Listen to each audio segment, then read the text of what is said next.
तो फ्रेंड्स, सुबह जो मैंने एक वीडियो पोस्ट किया, वो वीडियो और कुछ वीडियोस और मैंने 2-3 दिन पहले पोस्ट किए थे, उसके ऊपर मुझे भर भर के कमेंट्स आ रहे हैं कि मैं अकेली ऐसी पेरेंट्स नहीं हूँ जो इन सब से परेशान हूँ, बल्कि मेरी तरह और भी बहुत सारे पेरेंट्स हैं जो इन सब से परेशान हैं। और कुछ पेरेंट्स के कमेंट्स मुझे ऐसे भी आ रहे हैं कि कुछ सिंगल पेरेंट्स हैं और वो अपने बच्चे को बहुत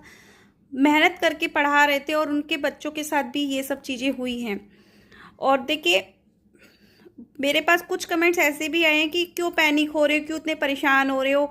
दोबारा से बच्चे को आरटी आया है तो दोबारा से दिलवा दो, कोई प्रॉब्लम नहीं है, दोबारा में बच्चा क्लियर कर लेगा। बात सिर्फ दोबारा क्लियर कर लेने में नहीं है,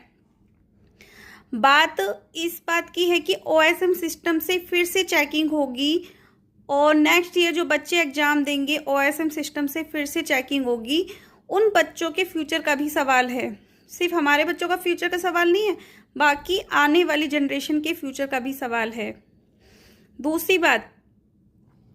मैं इसलिए बोल रही हूँ, अगर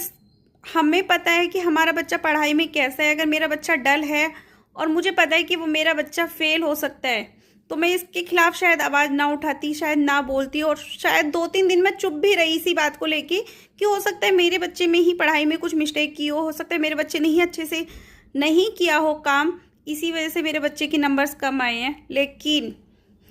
ये गलती मेरे बच्चे की नहीं थी, ये गलती सिस्टम की थी और सिस्टम की वजह से ये सारी चीज़ें हुई हैं और बहुत सारे पेरेंट्सों के साथ हुई हैं, सिर्फ मेरे साथ नहीं, बहुत सारे पेरेंट्सों के साथ में ये सब चीज़ें हुई हैं और इसीलिए सब लोग बहुत ज़्यादा पैनिक है और इसीलिए बहुत सारे पेरेंट्स आवाज़ भी उठा रहे हैं, बच्चे भी इसका विद्रोह कर रहे हैं। आपको सड़कों पर दिख जाएंगे बच्चे इसका विद्रोह करते हुए, है ना, पेरेंट्स दिख जाएंगे विद्रोह करते हुए, लेकिन उन पेरेंट्स की भावनाओं का क्या, उन पेरेंट्स के साथ में खिलवाड़ किया गया। उन 1 महीने 1.5 महीने जो बच्चों के एग्जाम्स चलते हैं ना, उस 1-1.5 महीने से बच्चों की परीक्षा नहीं होती है, उन पेरेंट्स की भी परीक्षा होती है जो उन बच्चों को लेकर सेंटर तक जाते हैं और एग्जाम दिलाकर वापस घर लेके आते हैं। रात भर जागकर बच्चे पढ़ते हैं, लेकिन साथ में माँ बाप जागते हैं पूरी रात, उनके